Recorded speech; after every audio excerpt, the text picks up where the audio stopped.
At Vicious Vic asks, what made you play the main role you play? So for top lane, when I first went to the TSM house, I wasn't on TSM. The odd one had a choice to either go to college or come to TSM the jungle. And what would have happened if odd one went to college, I would have been the TSM jungler and I would have ended up jungling. But the reason why I play top lane is because my favorite champions, Jax, Singed, and then eventually Vlad and Olaf, they became, you know, the top lane meta, so I just naturally turned out into top lane. To be frank, my role in Season 2 was the most OP role in the game. AD carries in Season 2 was ridiculously broken. And I like playing broken things. I don't know why, but I just like playing broken things. So I eventually just moved to AD carries. Oh, I think it was the fact that I really like playing Ezreal. And he kind of shifted to the AD role, so I wanted to follow him, and I played AD carry too. So that's probably why, actually. So when I started playing League, I played mainly support, but then I realized, I started in Season 2, so when I realized that a jungle who is level 3 with double buffs can win 1v1 any other champion, then I realized that I want to be that guy. So like my theory behind it was just that I can 1v1 anyone at level 3. And then later on, when I keep playing jungle, I realized that I actually like being the guy who looks at the game like chess or something. That it's like, where do you gang, where do you counter gang, stuff like that, and where do you want to pressure? I used to play CJ plays, and at the beginning, 4 or 5 players, they were jungle main, including me. One of us only plays jungle, and one of us can play mid, and one of us can play top, so I just got the leftover roles. For maining mid lane, it was just something that I kind of ended up doing. I started playing AD carry, and for AD, you have to kind of rely on your support, or you have to do well with your support. So I quickly went away from that role and I went to top lane.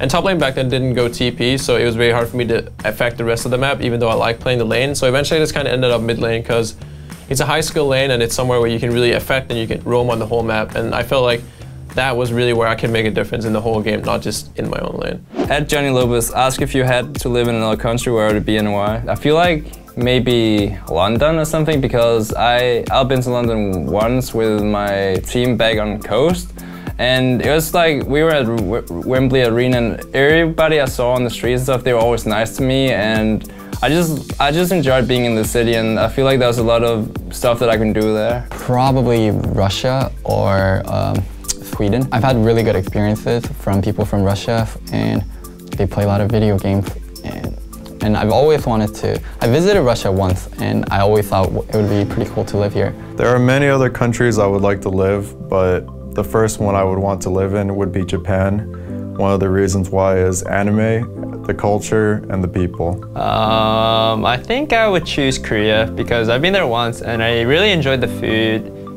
and just the culture overall, so I'm probably in Korea because I really like the food. I think Japan is fine to live. I think if I could live in any country right now, it'd probably be Korea. Some of the best time I've had traveling was in Korea when we were boot camping, and I don't know, it was just such a different experience, and I'd love to go back and do the boot camp or live there. At IQE, what do your parents think of your job and lifestyle? I think at first they didn't really support me doing this, but then as I went on and they saw me on streams and all that, they started being a bit more supportive. So right now, we're pretty good with it. In the start, my parents were a bit hesitant about my job because they felt like I should just study through and then get a job that was more secure. Like here, if I don't play well, obviously I'm not gonna be on the team, and therefore they feel like it's a bit of a risk to take. But also they feel like as long as I'm happy with what I'm doing, then they don't mind. And them seeing that for me, I think I've had a lot of success already, and I feel like I will have more success in the future, and therefore they kind of they don't mind me doing this, but the only big thing that they hate about this is that I'm so far away from home, so I can only see them once or twice a year. They don't mind what I'm doing at all, but they support me a lot. My parents are pretty happy with my job. It took them a while to accept it because at first just telling your parents that you're gonna play video games for a living they're not gonna take it too easily because it's not something that they really understand or realize. But after them going to an event, I think their first was DreamHack, and my dad came to EULCS, they understood that this was a legit thing that had a lot of fans, it had good backing, it had a very solid company in Riot Games that could really move this forward as an esports and as a job. And that's kind of when they understood that this was what I wanted and this was something that I could do. So ever since then, they've just been very supportive. My dad thinks that it's great and he's supportive and he even plays the game. He's silver. He likes to tell me his opinions and mentions picks and bans to me time to time. My mom also thinks the same. She's equally as supportive. She likes to watch my matches a lot. She doesn't exactly play the game too much because she doesn't have the time, but she loves watching my games. She loves looking at my social media, just the same as my dad. They both support me equally. At EBZ Mad Flash asked if I can lead any champion from League of Legends, who would it be and why? I would probably say Shaco, because pretty much throughout the time since like Season 1, Season 2, Shaco's has been like the most annoying champion for me because he's so hard to kill with Deceive and with his ultimate, and he's very good at ganking mid because he can gank you at level 2, he can gank you at level 3, he can gank you pretty much all the time, every time, because Shaco needs to get kills to even be useful, so it's just a champion that keeps annoying me and keeps killing me over and over. At first, I would say Teemo, but right now I would delete Rise from the game.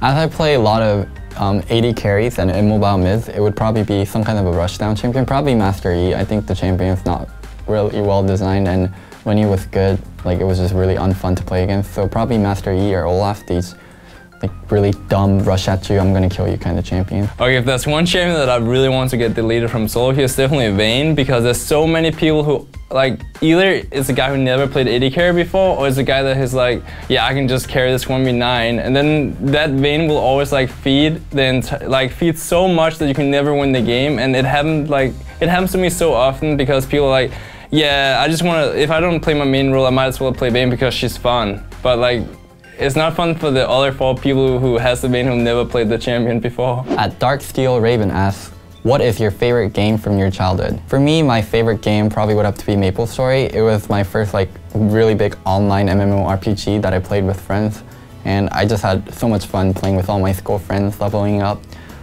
being the first one to hit level 30, doing all the party quests, and then getting to be a Frost Mage was really cool. My favorite game from a child is probably Ratchet and Clank, because I remember that I got the game when I was like 8 or something, and then I played the game non-stop for like 1 day, and then I finished the game. And because I felt like it was so funny, I finished the game 8 times or something during like 2 weeks. So I felt like that game was like, I really enjoyed playing that game, even though I was like resetting the game over and over and over. It was just a game that I always enjoyed playing. I'll always remember it. It's arcade. I'm Korean. My favorite game in my childhood was on the PlayStation 2. It was called SOCOM 2 Navy SEALs. It was my first online game where you would have multiplayer and you would play it with like 8 versus 8 online gameplay. Probably Pokemon. I don't know any other games that I really enjoyed other than Pokemon, because I've logged like thousands of hours on like all the versions. I've only missed playing one version, and that was the Red and Blue version, and I played every other version since. One of my favorite games from my childhood would probably be Hitman 2. It's kind of messed up since I was such a young kid playing like an assassin Hitman kind of game, but it was something my cousin and my brother introduced me to, and for a long time I would just sit and watch them play, and I would never play the game myself, and then I slowly understood like all the missions and how you should do them and all that, and eventually I picked up the game myself and I just kept playing the missions on repeat and on repeat because, I don't know, I thought it was so fun.